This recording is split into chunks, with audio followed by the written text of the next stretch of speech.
Check பண்ணுவேன் அக்கா. பண்ணணும், டெய்லி செக் பண்ணுவதியா. நானும் இப்போ அப்படிதான்க்கா. ஆனா நான் இப்போ ஒரு வாரமோ யாருக்குமே பேனர் கொடுக்கவும் இல்லையா.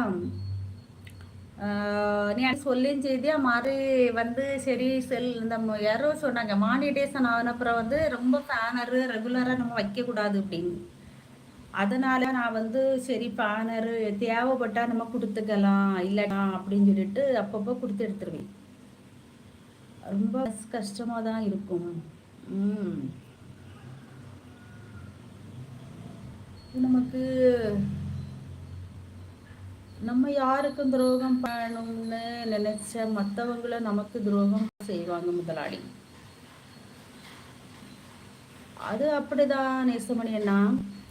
ஆனா இங்க பாருங்களேன், இந்த சரின்னு வந்து இப்போ நம்ம லைவுக்கு வந்து கிட்டத்தட்ட ஒரு 10 நாளுக்கு மேல வர்றேன்னு நினைக்கி ஒரு நாள் கூட நமக்கு வந்த நாளே இருந்து சப்போர்ட் தான் பண்ணிக்கிட்டு இருக்கிறா.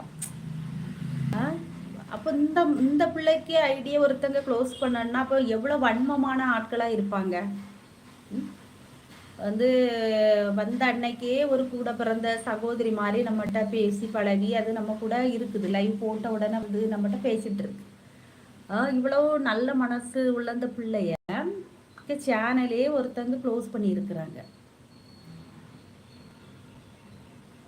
ஆனா எப்படிதான் வருதப்ப மனசு. ஓகே முதலாளி, கிளம்பணும் ஊருக்கு. என்ன நேசமணி, நான் ஊருக்கு போறீங்களா? அன்னைக்கே ஊருக்கு போறேன்னு சொன்னீங்க, இன்னும் ஊருக்கு போக.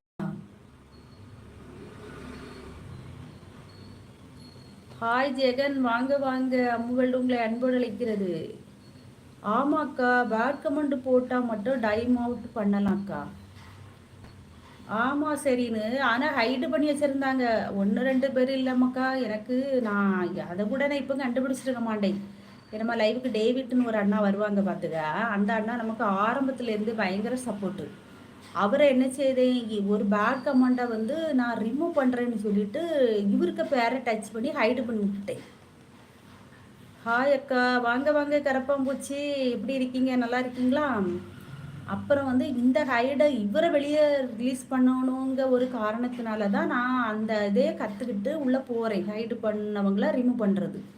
அங்கே போனால் எனக்கு ஷாக்கு மேலே ஷாக்கு. 37 பேரை ஹைடு பண்ணி வச்சுருக்கிறாங்க. எனக்கு அந்த டைமில் வியூஸே போகாது. ஏன் இப்படி இருக்குன்னு யோசிச்சேன். அப்புறம் தான் தெரிஞ்சிச்சு இவ்வளோ வர நல்ல நல்ல சப்ஸ்கிரைபர் இருந்தது. ஆமாம் முதலாளி, இங்கே வேலை முடிஞ்சது. அப்படியா நேசமணியண்ணா? ஓகே, அப்போ ஊருக்கு கிளம்பியாச்சா? அம்மு தங்கச்சி, பாய் தங்கச்சி, மீண்டும் சந்திப்போம். சரின்னு தங்கச்சி, உனக்கும் பாய் தங்கச்சி. Okay tata ராஜாண்ணா.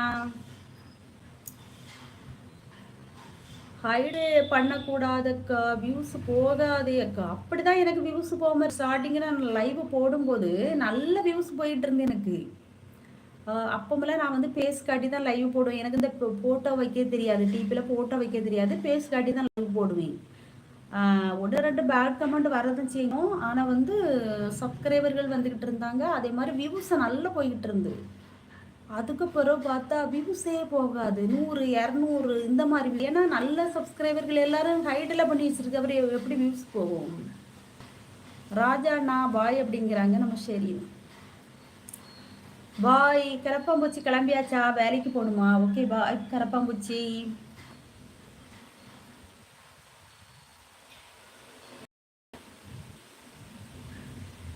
நீங்கள் யாருக்கு பேனர் கொடுக்காதக்கா. அவங்க பார்த்த வேலை இருக்கும்க்கா. ஆமாம், அவங்க பார்த்த வேலை தான். நான் வந்து நேரடியாட்டே சொல்லிட்டேன். ஒருத்தர் வந்து எனக்கு லைவில் வந்து இந்த பேனர் கேட்குறாரு. நமக்கு நம்ம லைவ் அடிக்கடி வர்றவர் பேனர் கேட்குறாரு. கேட்டுங்க ஒரு பேட் கமெண்ட். அப்போது ஒரு பேனர் வாங்கி அவர் என்ன செய்யணும், அந்த ஹைடை அந்த சேனல் அவர் அந்த ரிமூவ் பண்ணணும், அப்படி தானே? அதுக்கு பதிலாக அவர் ஹைடு பண்ணிக்கிட்டு நான் அப்போ தான் ஹைடை எடுத்து இருக்கும். இப்போ லைவில் எல்லாத்துலேயும் சொல்கிறேன், பேனரை வச்சு யாரும் ஹைடு பண்ணாங்க, டைம் கொடுங்க அப்படின்னு சொல்லியிருக்கேன்.